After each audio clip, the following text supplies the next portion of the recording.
नमस्कार विद्यार्थियों, मैं अशोक कुमार अपने अगले वीडियो में आप सबके लिए लेके आया हूँ। अब जैसा कि हमने पिछले वीडियो में देखा और उससे पीछे की वीडियो में हमने जैसे अलग अलग टेंस, सब्जेक्ट, इन सब के बारे में पढ़ा।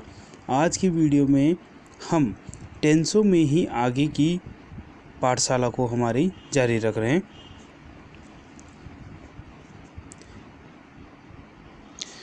नमस्कार विद्यार्थियों, Namaskar students. In our last lessons we have learned about lots of about tense and the basic of tense, and in last video we have started present simple tense, and in which we have learned about the particular of its verb and as well as its helping verbs and their uses. Now in today's class we are going to start next tense, that is a present continuous means progressive tense। देखिए, present continuous tense कहा किसे जाता है। Continuous का मतलब होता है हमेशा ही जारी रहना। जारी रहना मतलब कोई कार्य चालू है, यानी अभी तक पूर्ण नहीं हुआ है। यदि कोई कार्य पूरा नहीं हुआ है, इसका मतलब कार्य भी चालू है, चालू अवस्था में है। ये जो चालू अवस्था है, यही अवस्था हमारी कंटिन्यूअस में आती है। तो कंटिन्यूअस टेंस में देखिए इसकी पहचान क्या होती है। हिंदी के वाक्यों के अंत में इसमें रहा है, रही है, रहे हैं, रहा हूँ आदि शब्द इसके अंत में आते हैं। वैसे यहाँ पर एक्चुअली में जो बात होती है वो बात क्या होती है कि जब बोला गया हो सेंटेंस या फिर जब लिखा गया हो, तब यानी जब सेंटेंस बोला गया हो या लिखा गया हो, तब वह कार्य पर्टिकुलर जो वर्क है वो वर्क कंटिन्यूअसली चल रहा है, वर्क इन प्रोग्रेस। यही इस टेंस की पहचान होती है। इस टेंस में इस टेंस में कार्य पूरा होने का कोई बोध नहीं होता। यानी कि यहाँ पर इस टेंस में एक्चुअली में होता क्या है कि वाक्य जो हैं, वाक्य से हमें ज्ञात होता है कि कार्य अभी वर्तमान समय में कार्य क्या है, चल रहा है, कार्य पूरा नहीं हुआ है, कार्य पूरा नहीं हुआ है। तो ऐसे में हमारे पास देखिए सब्जेक्ट के जो पार्ट हैं, जैसे कि हमने पढ़ा था कि सब्जेक्ट के हमारे पार्ट कौन कौन से होते हैं। सब्जेक्ट हमारे पास होते हैं 3 प्रकार के, जैसे first person, second person and third person. First person में हम काउंट करते हैं आई और वी को। सेकंड पर्सन हमारे पास होता है वो होता है यू, एंड थर्ड पर्सन हमारे पास होता है सिंगुलर, ही, सी, इट, ये सब। जिस प्रकार से हमने यहाँ पे पर्सन्स को डिफाइन किया, यानी सब्जेक्ट्स को अलग अलग पार्ट्स में हमने बांटा है, ठीक उसी प्रकार से इस टेंस में सब्जेक्ट के अकॉर्डिंग ही उनकी हेल्पिंग वर्ब भी अलग अलग होती है। जैसे प्लूरल जो सब्जेक्ट होते हैं, जिनमें आई को छोड़ दीजिए, जिनमें वी और यू, इसके अलावा अदर प्लूरल जो सब्जेक्ट होते हैं, उन सबके साथ जो हेल्पिंग वर्ब होती है वो होती है आर। ठीक इसी प्रकार से सिंगुलर जो सब्जेक्ट है, सिंगुलर सब्जेक्ट जैसे ही, सी, इट, दिस, दैट, ये जो हैं, या किसी का नाम, इन सब के साथ हमारे पास आता है इज। हेल्पिंग वर्ब इज हमारे पास होती है। And we have left I, so I always use before am, or we can say am is followed I को फॉलो करता है am, यानी I और am हमेशा साथ आएगा कंटिन्यूअस में। साथ में इस टेंस की एक पहचान और होती है। देखिए, हमने प्रेजेंट सिंपल टेंस में वर्ब की फर्स्ट फॉर्म प्लस एस या ई एस लगाए थे। एस या ई एस हमें बताते थे कि ये प्रेजेंट सिंपल है। तो यहाँ पे कंटिन्यूस का हमें पता कैसे चलेगा, तो वर्ब की फर्स्ट फॉर्म प्लस आईएनजी से हमें पता चलेगा कि यह टेंस कौन सा है, यह कंटिन्यूस है। तो इस टेंस की पहचान हो गई वर्ब की फर्स्ट फॉर्म प्लस आईएनजी। तो यहाँ पे देखिए हम कुछ एग्जांपल देख लेते हैं। आई एम प्लेइंग, देखिए आई आया है तो आई के साथ हमारे पास क्या है, एम आया है, और प्ले हमारे पास वर्ब है और वर्ब में हमने आईएनजी लगा दिया है और ये हो गया आई एम प्लेइंग। ठीक उसी प्रकार यू आर प्लेइंग, तो यू यहाँ पे प्लूरल है, प्लूरल के साथ हमने आर लगाया है। ही इज़ प्लेइंग, ही यहाँ पे सिंगुलर है तो ही के साथ हमने क्या लगाया है, इज़ लगाया है, और वर्ब में हमने आईएनजी ऐड किया है। आगे इस टेंस के हम कुछ नियम देख लेते हैं। नियम देखिए क्या कहता है। नियम पहला कहता है, जो अभी मैंने आपको बताया, ही सी इट और एक वचन कर्ता यानी he she it and singular subjects are followed by is, उनके आगे क्या लगाते हैं, इज लगाते हैं, उनके साथ इज लगाते हैं, और वर्ब की फॉर्म वर्ब में आईएनजी लगाते हैं। वर्ब में आईएनजी तो यहाँ पे सभी के साथ लगेगा, तो ये तो ये कॉमन बात हो गई, इसे तो छोड़िए, याद रखिएगा। बस हमें याद ये भी रखना है कि एक वचनकर्ताओं के साथ क्या लगेगा, बहुवचनकर्ताओं के साथ हेल्पिंग वर्ब क्या लगेगी। तो एक वचनकर्ता ही सी इट है, इनके साथ तो हमारे पास एक वचन की हेल्पिंग वर्ब जो कि इज है वो लगेगी। ही सी इट के साथ क्या लगेगा, इज लगेगा। यू वी दे, इनके साथ क्या लगेगा, इनके साथ आर लगेगा, और आई के साथ एम का उपयोग किया जाएगा। यही हमारे पास मुख्यतः इस टेंस की पहचान भी होती है और इस टेंस के मुख्य नियम होते हैं। आगे हम अफर्मेटिव सेंटेंस यानी अफर्मेटिव सेंटेंस साधारण वाक्य का हम उदाहरण ले लेते हैं। तो सबसे पहले तो साधारण वाक्य बनाते कैसे हैं। तो साधारण वाक्य में हमें सबसे पहले देखना है, हमें करना क्या है, हमें सब्जेक्ट और सब्जेक्ट के अकॉर्डिंग ही हमारे पास हेल्पिंग वर्ब हम काम में लेंगे। फिर हम वर्ब की फर्स्ट फॉर्म और फर्स्ट फॉर्म के साथ आईएनजी काम में लेंगे और प्लस ऑब्जेक्ट हमारे पास होगा। ये इसका बेसिकली फॉर्मूला है। तो यहाँ पे बेसिक फॉर्मूले को हम आगे चलते हैं और इसमें देखते क्या देखते ये हैं कि यहाँ पर पहली बात कि वाक्य की पहचान क्या है। वाक्य की पहचान है, जैसे मोहन एक पत्र लिख रहा है, तो यहाँ पे हिंदी के वाक्य के अंत में रहा है, रही है, रहे हूँ ये आते हैं, तो यही हमारे पास पहचान है। अब मोहन एक व्यक्ति का नाम है और नाम हमारे पास किस में आता है, और नाम एक है, तो एक नाम हमारे पास हो गया सिंगुलर सब्जेक्ट। तो यहाँ पे क्या होगा, मोहन और एक वचन है तो सिंगुलर है, तो सिंगुलर के लिए इज। मोहन इज राइटिंग, लिखने को कहते हैं राइटिंग, राइट, और रहा हूँ तो राइटिंग हो जाएगा। Mohan is writing a letter. लड़कियाँ स्कूल जा रही है, लड़कियों को कहते हैं गर्ल्स, तो गर्ल्स हो गई प्लूरल। प्लूरल के लिए हमारे पास होता है आर, तो girls are going to school. बढ़ई एक कुर्सी बना रहा है, तो बढ़ई को कहते हैं कारपेंटर। बनाने को कहते हैं मेकिंग, मेक और मेकिंग हो जाएगा, तो क्या होगा, carpenter is making a chair. ये देखिए मेकिंग अ चेयर। ठीक इसी प्रकार से यहाँ पे he is running in the field, तो ये क्या है, ही एक वचन है, साथ में एक वचन के साथ हमने इज लिया और आईएनजी आ गया, और इन द फील्ड यानी खेतों में या मैदान में, तो क्या होगा, वह मैदान में दौड़ रहा है।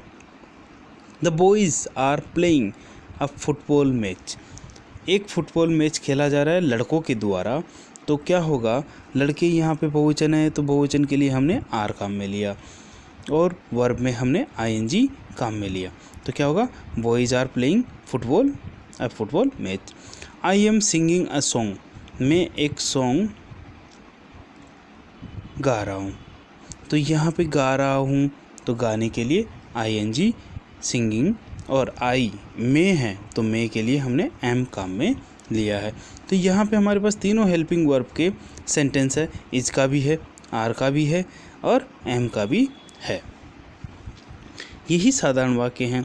लेकिन जब देखिए यही वाक्य हम नकारात्मक में बनाएंगे तो होगा ये कि नॉट हमेशा थर्ड पोजीशन पे आता है, ये हमने सीखा है।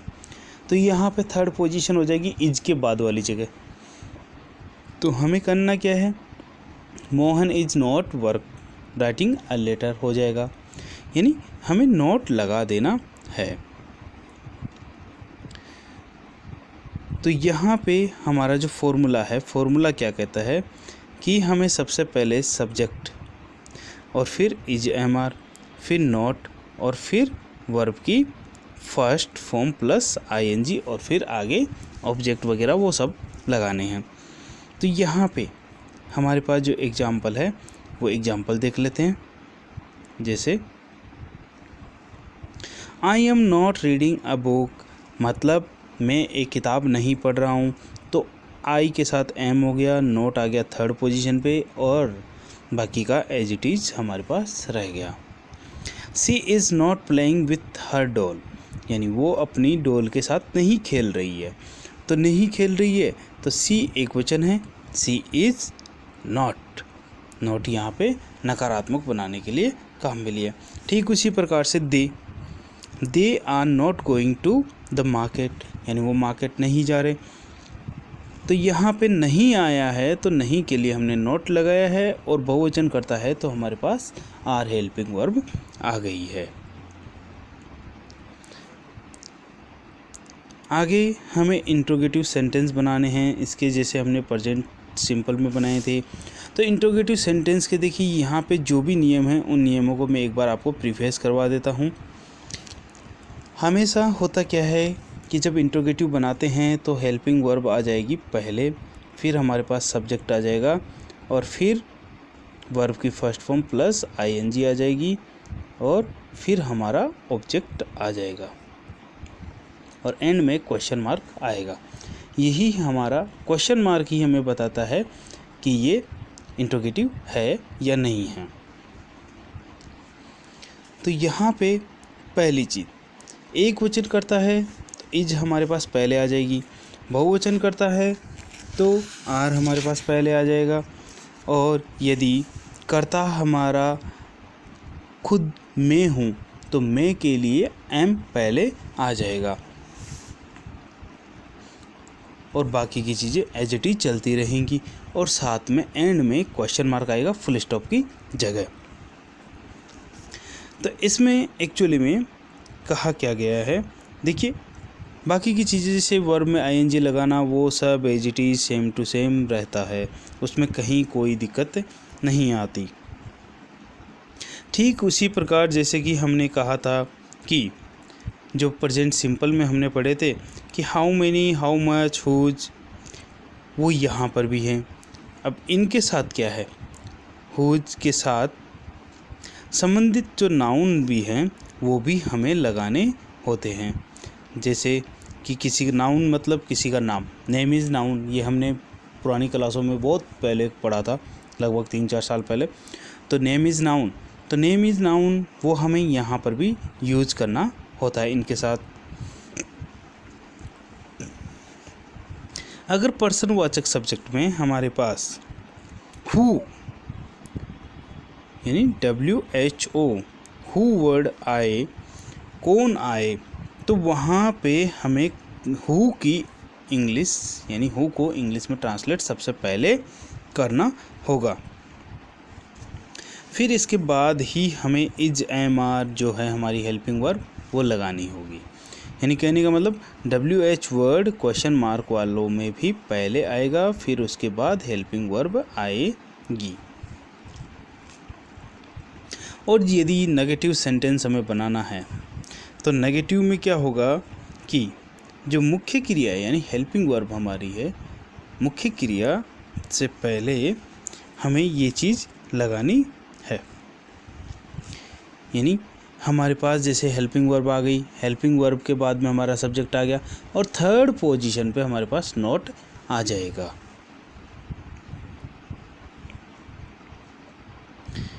यही इन नियमों में सारा सब कुछ दिया हुआ है। देखिए पहला नियम क्या कहता है, अगर वाक्य क्या से प्रारंभ हो तो इज एम आर कर्ता से पहले ले आते हैं। यदि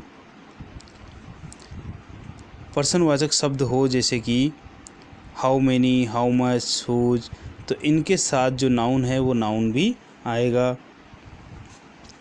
ठीक उसी प्रकार से जैसे यदि हु आ जाता है तो हु के लिए हमें क्या करना है, हु को पहले लेना है, फिर उसके बाद हमें हेल्पिंग वर्ब लेनी है। एंड में हमें क्वेश्चन मार्क लगाना है। तो इसके कुछ एग्जाम्पल देख लेते हैं। एग्जाम्पल देखने से पहले ये फॉर्मूला हम देख लेते हैं। फॉर्मूला क्या है, पहले हेल्पिंग वर्ब, फिर सब्जेक्ट, फिर वर्ब प्लस आईएनजी। ये फॉर्मूला हमारे पास काम करने वाला है। अब यहाँ पे देखिए लड़कियाँ कमरे में पढ़ रही है, लड़कियाँ कमरे में पढ़ रही है, तो क्या लड़कियाँ कमरे में पढ़ रही है, क्या लड़कियाँ कमरे में पढ़ रही है। अब क्या के लिए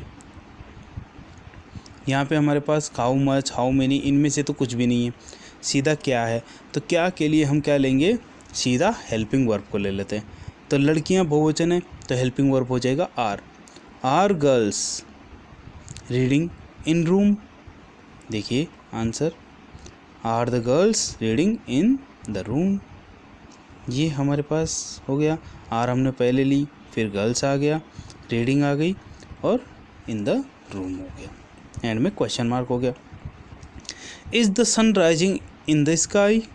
अब यहाँ पर फिर से सवाल है कि क्या सूर्य आकाश में उग रहा है। तो यहाँ पे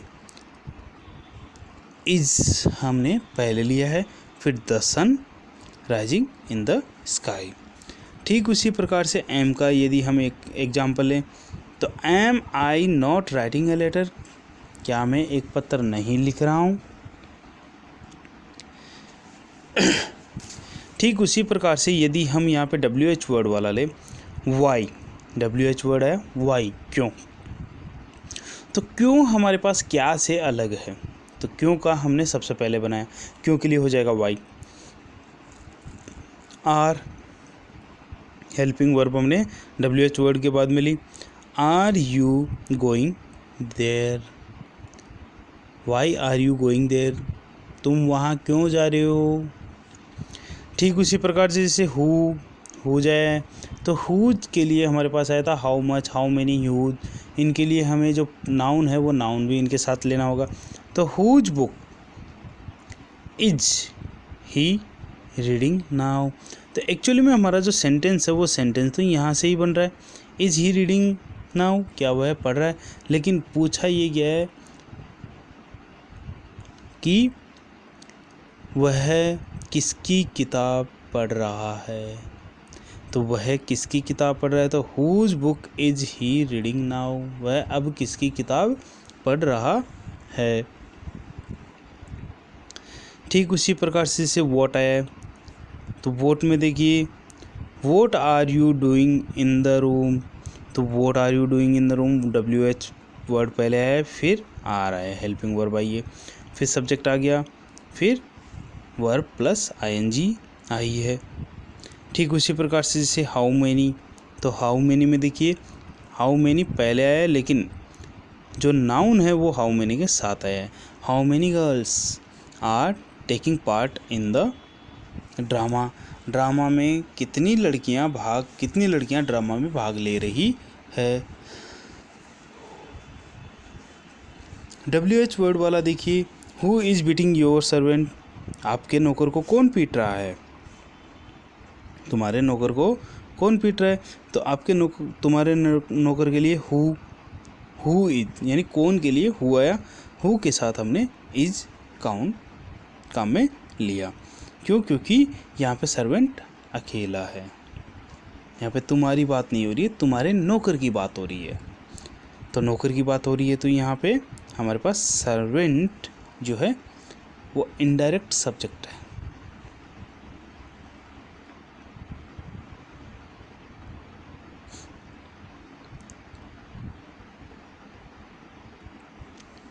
आगे इसी में देखिए, आगे चलते हैं। आगे हम इनके उपयोग देख लेते हैं इसी टेंस के। जैसे इसका प्रयोग कहाँ कहाँ होता है। देखिए, जैसा कि मैंने कहा कि बोलते वक्त या फिर लिखते वक्त कार्य समाप्त नहीं हुआ है तब इसका प्रयोग होता है। इसका प्रयोग ऐसे कार्यों के लिए होता है जो वर्तमान में जारी हो किंतु यह पता नहीं हो कि कार्य कब से चल रहा है या कब समाप्त होगा। यानी वर्तमान में कार्य जारी है, इसी चीज़ का हमें बोध करवा रहा है। जैसे यहाँ पे देखिए, आई एम राइटिंग लेटर्स, मैं पत्र लिख रहा हूँ। अब कब से लिख रहा हूँ और कब ख़त्म करूँगा, ये यहाँ पे बोध नहीं होता है। ठीक उसी प्रकार से द चाइल्ड इज़ वीपिंग, बच्चा रो रहा है। अब बच्चा कब से रो रहा है या फिर कब चुप होगा, ये बात भी हमें पता नहीं चल रही। तो यहाँ पे सिर्फ हमें कार्य का यही बोध होता है कि कार्य जारी है।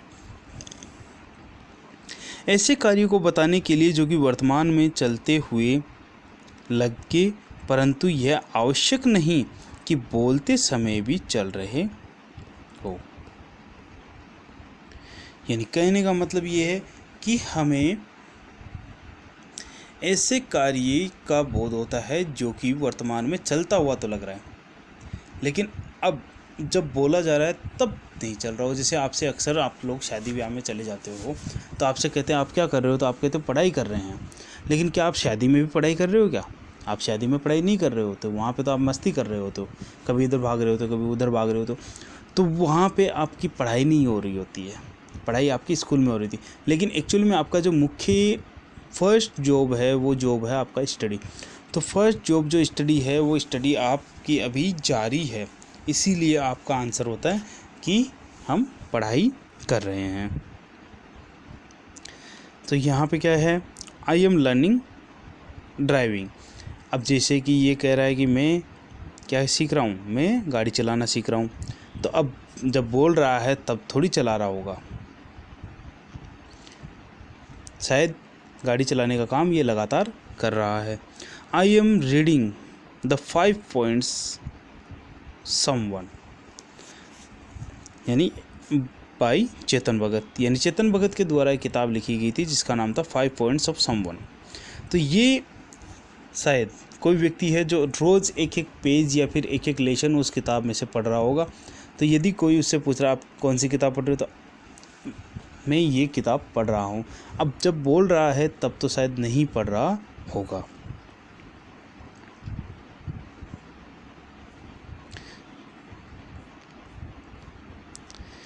ऐसे कार्यों को व्यक्त करने के लिए जो तुलनात्मक रूप से लंबे समय पहले से चल रहे हो और बोलते समय के पश्चात भी चलते रहें, यानी ऐसे कार्यों के, जैसा कि देखिए तीनों पॉइंटों का एक ही निचोड़ है कि कार्य जारी है।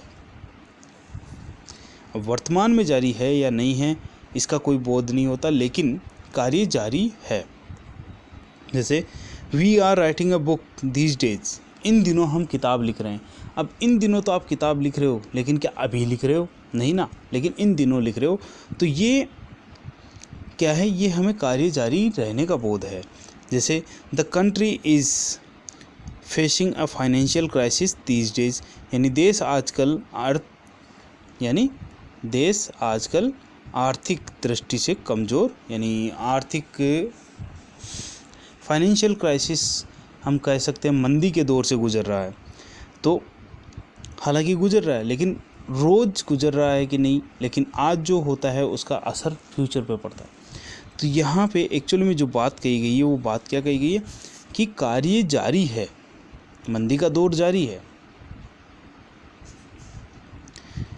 इस टेंस का प्रयोग पूर्व में नियोजित कार्यक्रमों या कार्यों को व्यक्त करने के लिए किया जाता है। भविष्य काल का बोध कराने वाले शब्दों जैसे टुमारो, नेक्स्ट वीक आदि का इस टेंस के साथ प्रयोग किया जाता है। यानी कहने का मतलब कि कोई कार्य जो फ्यूचर में होने वाला है उसका यहाँ पर बोध होता है। कोई टेम्परेरी सिचुएशन होती है, जैसे कि आज स्कूल की गाड़ी नहीं आई, तो वो भी यहाँ पर इसी टेंस में होता है कि आज गाड़ी नहीं है इसलिए हम बस से जा रहे हैं, तो वो भी यहीं पर बोध होता है।